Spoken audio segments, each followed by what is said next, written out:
está ocurriendo entre Estados Unidos e Irán? Es un drama que se vive minuto a minuto. También tenemos algunas novedades en nuestro continente, o que está pasando también en Venezuela. Son algunas de las materias que abordaremos junto al analista internacional Guillermo Holtzman. Bienvenido a MultiV, ¿cómo está? ¿Qué tal? Muy bien, me ha dado saludarte. Muy bien, o no sé, en realidad. ¿Cómo deberíamos estar con todo lo que está pasando afuera? La verdad es que América Latina es como si estuviese en el balcón mirando qué es lo que pasa, digamos, a cientos de metros de distancia. Pero sin embargo, todo lo que allí sucede también nos afecta. El primer impacto, sin lugar a dudas, es lo que pasa entre Estados Unidos e Irán, el precio del petróleo. ¿Ya? A mayor incertidumbre o riesgo de que pueda haber una escalada de violencia, que pueda eventualmente llegar a una guerra, todos los agentes económicos se preocupan y generan una incertidumbre que tiene un impacto en las bolsas, por una parte, y particularmente en el petróleo. Y eso tiene varias semanas de impacto en nuestro país, lo cual va ya asegurando de que el precio del combustible en Chile va a estar aumentando en gran parte del verano. Y el dólar, por fin lo estábamos llevando hacia la baja y ahora tenemos un retroceso en ese sentido. Exactamente, hay un retroceso, va a haber un impacto también en el cobre, dependiendo de los riesgos, pues está la posibilidad de que el valor del cobre aumente, lo cual es positivo para Chile, pero dentro de los equilibrios, de la situación que vive nuestro país, sin lugar a dudas, mirar el mundo es muy importante, porque cualquier cosa que suceda en el mundo impacta acá. Y si impacta acá, vamos a estar en problemas para financiar toda la agenda social, ver cómo se da respuesta económica a las demandas. Por lo tanto, hay una dependencia muy alta de Chile respecto a lo que suceda en el mundo. Y hoy día estamos dependiendo particularmente de cómo va a escalar esta situación entre Irán y Estados Unidos. Bueno, ha seguido escalando, porque todos sabemos que cada acción tiene una reacción, y eso justamente es una de las cosas que tenemos temor. Irán reaccionó en la última parte de la historia, en realidad, Exacto. bombardeando estas bases de Estados Unidos. Hay una incertidumbre todavía respecto a si hay heridos, muertos, fallecidos todavía o no, Sí. las versiones son distintas, y estamos esperando cuál va a ser la reacción de Estados Unidos. Exactamente, hasta ahora, y para que nos entiendan quienes que les gusta el tema internacional, el ataque de Estados Unidos contra este jerarca militar iraní se hizo en Irak, no se hizo en Irán. ¿Ya?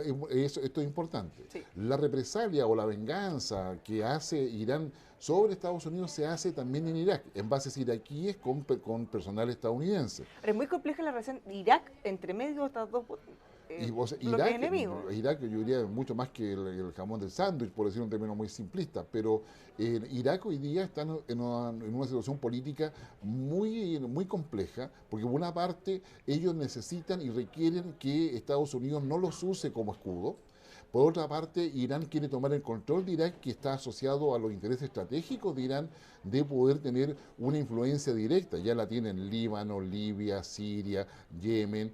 Irak es un objetivo importante. En consecuencia, a mayor presión de Irak para que las tropas estadounidenses salgan, mayor influencia de Irán sobre Irak, y eso modifica los equilibrios geoestratégicos en la región. O sea, básicamente Irak está conteniendo hacia los dos lados. Y cualquier Exactamente. avance de uno en desmedro del otro, en el fondo. Exactamente, y en esa perspectiva significa también un impacto respecto a la posición de Israel en la región, también implica una situación de disminución de influencia de Arabia Saudita, un cambio en lo que ha sido la lógica de Emiratos Árabes Unidos, en lo que ha sido su relación en los últimos 5 años en Medio Oriente, y modifica también la relación de Europa con Irán, a raíz de que Irán aprovecha todo esto para poder abandonar cada vez más el acuerdo que todavía mantenía en cierta forma con Europa para no desarrollar capacidad nuclear de uso militar, y a su vez también deja a Estados Unidos más bien como espectador, pero bajo las palabras de Donald Trump, con la posibilidad cierta de intervenir en cada lugar y cualquier parte donde los intereses de Estados Unidos estén comprometidos. Ahora, los últimos hechos, como mencionábamos, este ataque a las bases de Estados Unidos en Irak,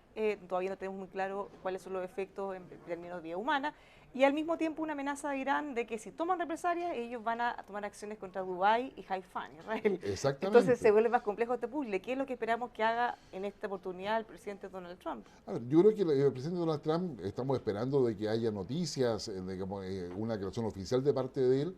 Él ya dijo algo importante en el día de los ataques, de que lo que se estaba haciendo era para evitar una guerra y no para provocarla. Entonces, primera conclusión que uno saca, Estados Unidos no está interesado en escalar este conflicto. porque a su vez si lo escalase, la relación con Rusia, con los países de la Unión Europea, con China, se deteriora y pone en riesgo también los propios intereses de Donald Trump en términos de proteger a Estados Unidos. Es decir, Estados Unidos también depende de lo que pasa en el mundo. En consecuencia, yo diría que lo que estaríamos esperando es discursos muy encendidos de amenazas varias, pero sin acciones concretas desde el punto de vista militar.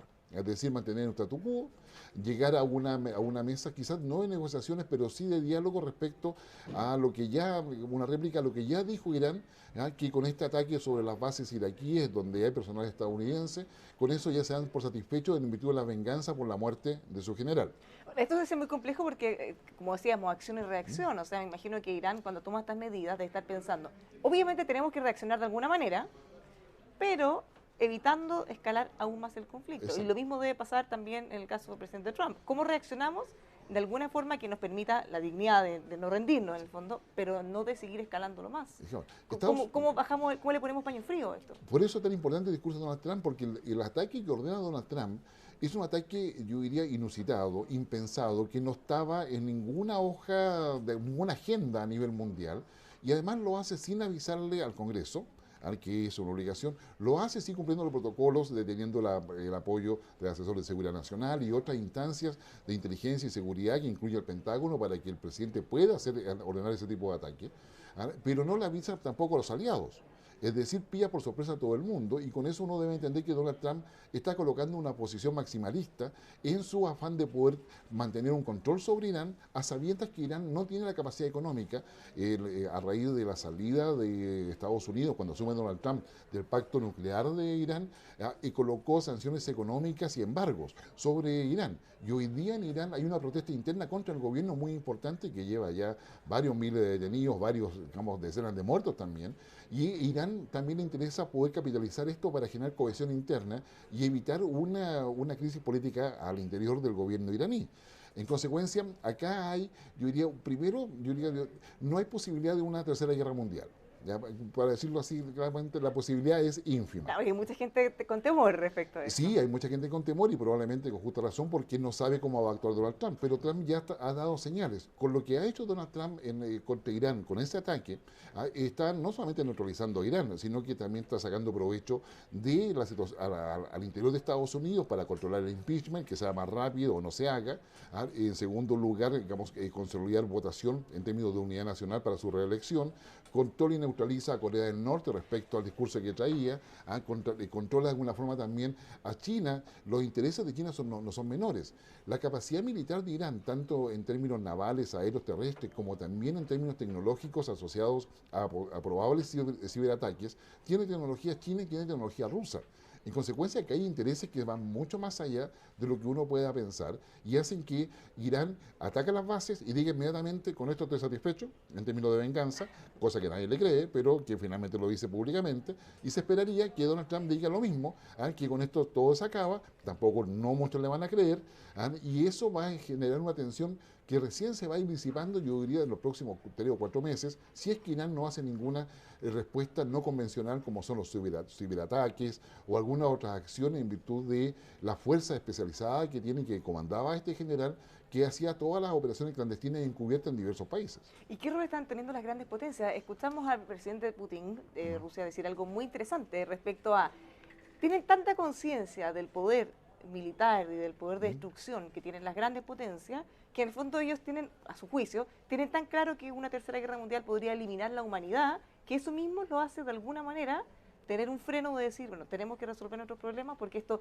si llegara a ese nivel, se acaba todo. Exacto, se acaba todo, o sea, se acaba la economía. Se acaba todo. O sea, claro, a ver, yo diría, digamos, cualquier tipo de confrontación y escalamiento llevaría primero a objetivos estratégicos. Por lo pronto, un sector importante de la población mundial quedaría sin luz, posteriormente sin agua, posteriormente sin transporte, sin vías de comunicación, y entraríamos en una debacle humanitaria muy relevante. Ahora, todo esto apretando botones. Todo es solamente apretando botones y queriendo decir quién es más fuerte. Ningún país por sí mismo tiene una capacidad de autosostenerse en un largo plazo. Estados Unidos, Unión Europea tienen capacidad de autosostenimiento en plazo muy acotado en el futuro. Es decir, yo puedo destruir todo, pero tengo para comer, tengo agua, tengo todo.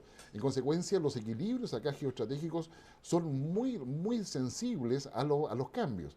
Y por esa razón, el hecho de que Trump haya hecho esta apuesta, porque finalmente Donald Trump juega como jugador, es un jugador dentro de la política internacional, no es un diplomático, no es un político avesado en política internacional. Él jugó una carta que nadie se había atrevido a jugar contra Irán. Y Irán hoy día está, yo diría, como se diría en el buen español, en un brete, porque no quiere hacer una acción muy dañina contra Estados Unidos, pero su situación interna no se lo permite, porque además depende en parte de China, depende en parte, digamos, de Rusia. Irán tiene influencia en Líbano, Libia, Yemen, en Irak, por supuesto, donde lo quiere controlar, Siria. En consecuencia, su posición tampoco es aislada en el sistema.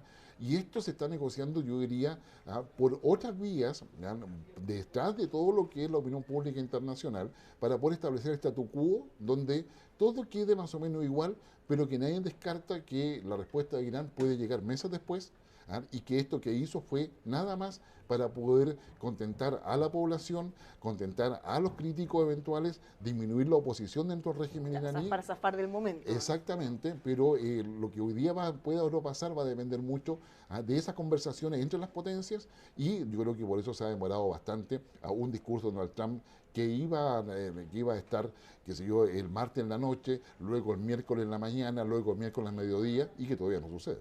Y finalmente, en el caso de Chile, claramente estamos bien lejos, somos un país pequeño, pero ¿tenemos algún rol diplomático que jugar o Sí. tenemos alguna definición que tomar? Sí, yo creo que definición es importante en el caso de Chile. Irán ha desplegado varias embajadas en América Latina en los últimos 10 años. Chile es una de ellas. Chile hasta el año pasado mantenía compromisos comerciales con Irán y le comprábamos petróleo a Irán. En consecuencia, hay una relación comercial que luego esa se corta a raíz de los embargos y sanciones de Estados Unidos. Irán mantiene además un despliegue de gente asociada a Hezbollah en toda América Latina, que se puede, digamos, no estar de acuerdo, discrepar respecto a cuántos son, pero existen. Y eso lo sabe la comunidad de inteligencia a nivel mundial, lo saben los organismos de seguridad. Y obviamente si Irán quiere avanzar contra Estados Unidos, va a atacar a sus aliados, y eso es lo que se esperaría. Y en ese caso Chile va a tener que estar cuidando mucho respecto a la posición que toma en torno al ataque a Irán, porque eso involucra también la relación de Chile con China, y eso va a depender si queremos estar en el eje Asia-Pacífico o queremos estar en el eje Indo-Pacífico. ¿Podemos ser neutrales? Yo diría que en este minuto Chile no tiene mucho espacio para ser neutrales. Chile, para los efectos internacionales, es un país OCDE. Independiente de nosotros pensemos respecto a si nos merecemos estar ahí o no, dentro de la perspectiva de balance de poder mundial, nosotros estamos entre los países que podemos articular y tenemos influencia. Seremos pequeños, no somos lo que decimos que somos, lo que tú quieras, pero en consecuencia, en esta oportunidad Chile tiene que tomar decisiones estratégicas, y esas decisiones estratégicas no están sujetas a lo que dura el gobierno de Sebastián Piñera, sino que son de más largo aliento y que van a definir cómo Chile va a salir de la situación en la cual vive internamente hoy día, y que requiere financiamiento, inversión y una proyección económica y de desarrollo mucho más potente. Y en parte depende de lo que hagamos en esta coyuntura que parece tan lejana a nosotros, pero que tiene impacto directo en el precio del petróleo, como decíamos, y también en nuestra relación internacional. Ahora, ¿cómo se toman estas decisiones considerando que va a trascender al gobierno turno? Pensando en que sea una visión de Estado.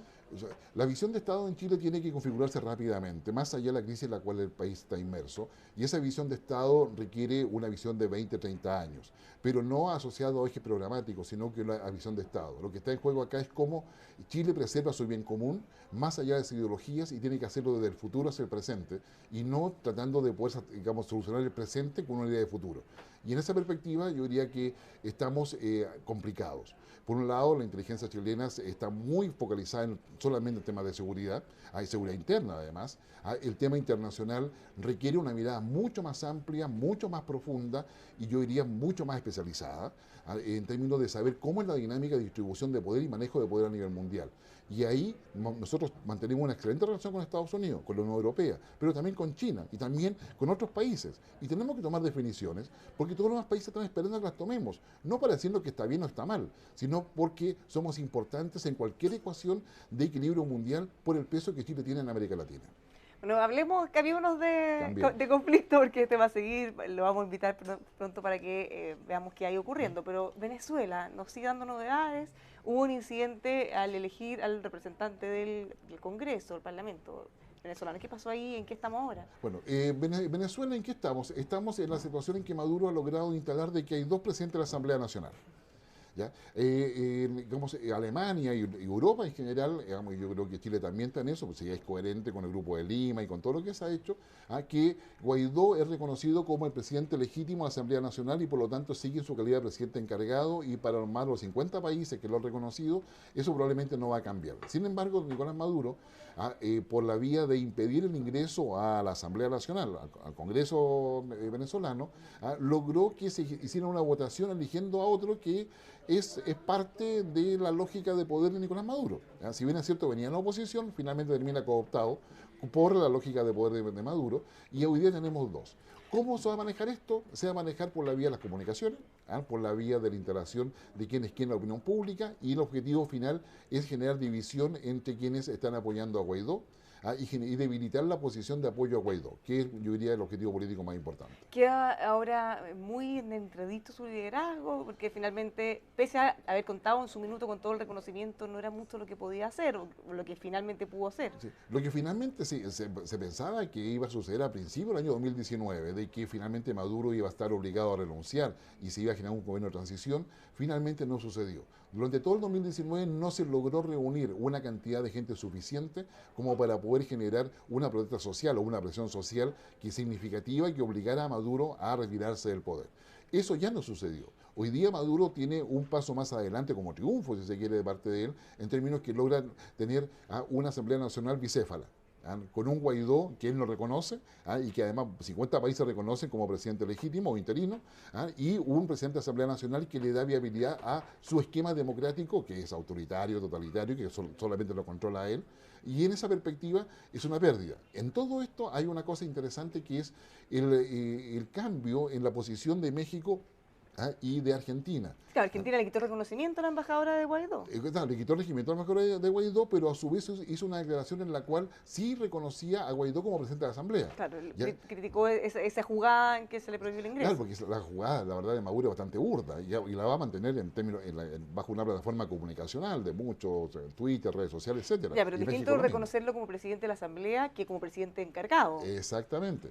Para Argentina, y yo creo que Fernández está en esa lógica, es mejor reconocer a Guaidó como presidente de la Asamblea y dejarlo ahí antes de disputarle el poder, y mientras eso se polariza y tensa mucho las relaciones. Y México fue por el mismo camino.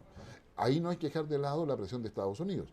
Estados Unidos, al revés. Sí. Argentina depende de que Estados Unidos la apoye para conseguir recursos y mantener flujo de cajas, para decirlo de alguna forma muy simple. Y México también requiere que Estados Unidos la apoye para poder mantener el tema migratorio. Por lo tanto, uno debe entender que este cambio de posición muy leve de parte de Argentina y México está asociado también a una estrategia de parte de presión de Estados Unidos, lo cual está llevando a mantener en lo inmediato yo diría el aislamiento de Venezuela, el no reconocimiento respecto a lo que es la figura de Nicolás Maduro, el intento de potenciamiento de Guaidó, pero que en la práctica va a significar que las sanciones económicas, digamos, y financieras de Estados Unidos sobre Venezuela se van a mantener e incrementar, y no solamente sobre Venezuela, sino que particularmente también sobre Cuba. Muchas gracias por habernos acompañado. Noticias en Desarrollo, a ver cómo seguimos. Vamos a ver, créeme que la incertidumbre nos va a acompañar gran parte del mes. Vamos a tener el mes, probablemente del año. Muchas gracias, que esté muy bien. No, gracias a ti. Los dejamos invitados a que siga junto a nosotros revisando nuestros contenidos en emol.com.